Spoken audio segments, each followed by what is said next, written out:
And we're going to go from this to this. Very safe. Nobody's going to get injured with it slamming down on them. 10 minutes. Perfect.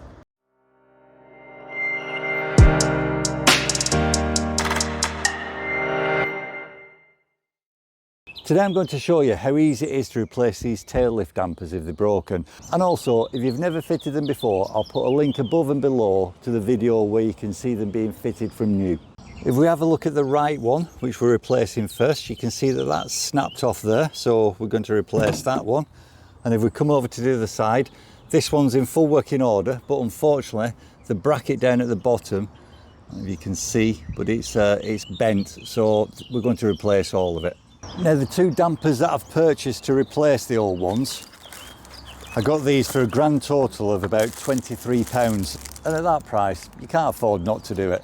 We'll have a look at the tools that are required for the replacement and then we'll get it done. And what do we need today to get this completed? Well, we need a rusty spanner, we need a T40 Torx bit, a ratchet or a drill driver, and that should basically do the job. First thing to do is take the circlip off, which is always easier said than done.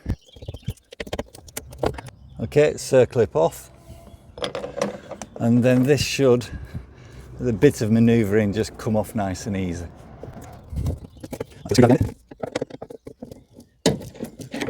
And there we go. Right, that's that off. And throw that to one side. And now we need to take the old bracket off, so that's where the T40 Torx bit comes in. I've got the adapter in there, so let's pop that on, make sure it's going the right way, and then just pull that out. Now you get replacements for all these in the pack, so that should just come off there, and we'll do the same on the other side. Right, we need to remove these two bolts, one on either side, but before we do that, what we'll do is we'll remove the strap, and that's easy. Just lift it up to take the weight off, turn that around, and it should just pull off. And we'll do that on both sides, as I said. Right, so they're off now. Don't put any weight on this at all. You could damage this at the back. And this is where the rusty spanner comes in useful. Pop that over, undo it, and it should just screw off. Now, what you also get in the pack is, I'll show you when it comes off. In the pack you get a washer. Now that needs to go on the back of there before the strap. So let's put the strap down, let's pop that to one side, do the same on the other side. Right, so this is what we've taken off either side. And those are the two brackets that attach to the tailgate. Let's see what's in the pack.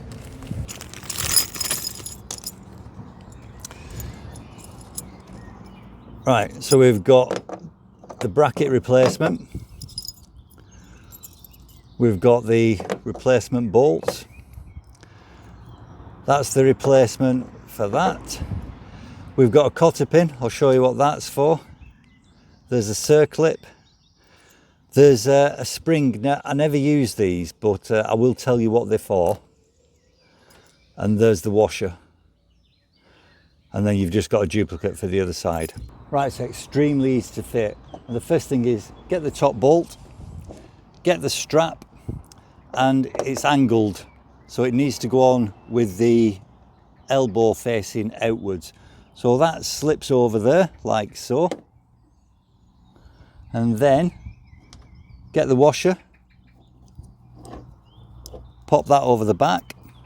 And what I'm going to do is I'm just going to put some grease onto this, and the reason for that is I've obviously had to take the old ones off, and it just makes it easier. It doesn't rust up the same if you're going to do it. So we've got the grease there, and then just screw it in, and it's pretty much as easy as that for the first stage. So we'll tighten that up in a minute. Let's do the other side. Again, we've got the top bolt. We're going to get the strap, making sure that it's bent outwards. We're going to pop that on there, get the washer, pop the washer on the back, and again pop some grease on it, and just screw it home. Right, let's just get this tightened up. Right, that's that done. Right, I've got the new bolt, pop some grease on it, a bit more, and we'll put the bracket on, the lower bracket. With this bracket, what you've got to do is make sure that this is at the back and it just fits on underneath like so. So if we get the bolt, pop it through and just screw it home. I'm just going to use the drill to do that.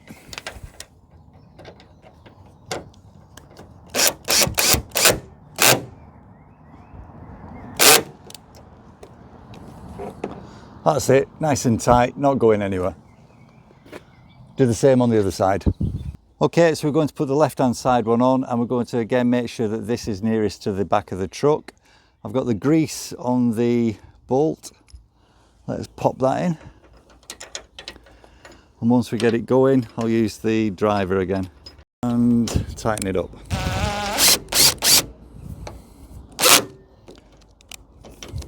All done. And the final part, we're going to put the damper on. So take it out.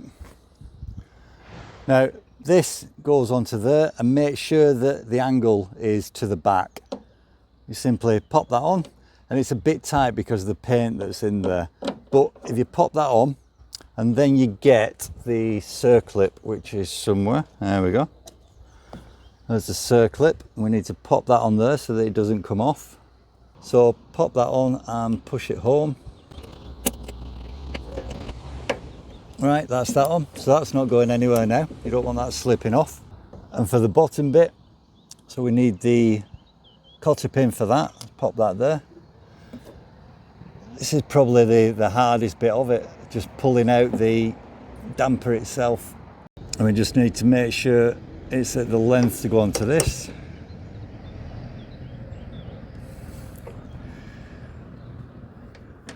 It may be easier if I just take everything off here.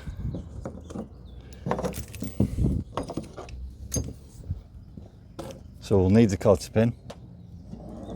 We can lift that up to the right level, get it, pop it on, get the cotter pin and push that through.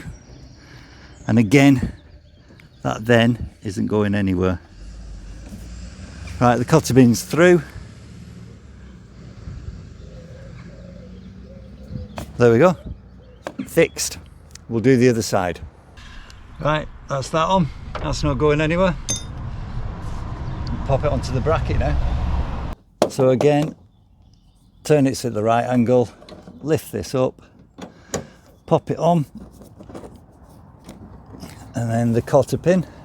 Okay, and we'll pop the strap back on. That's the strap done on that side. Just going to put some grease on where the straps go actually.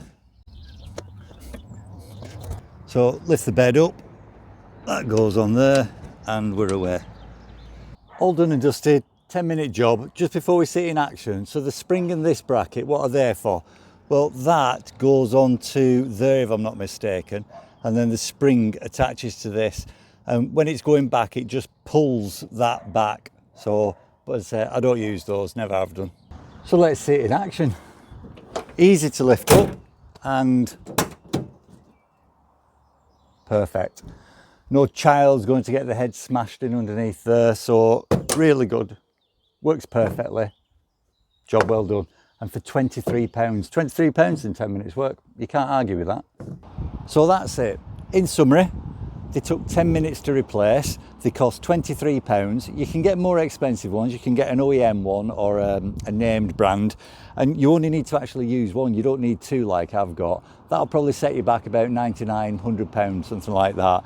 At £23 though, I wouldn't mind getting another pair if these went, but really, really good. Very safe, easy to operate, huge recommendation.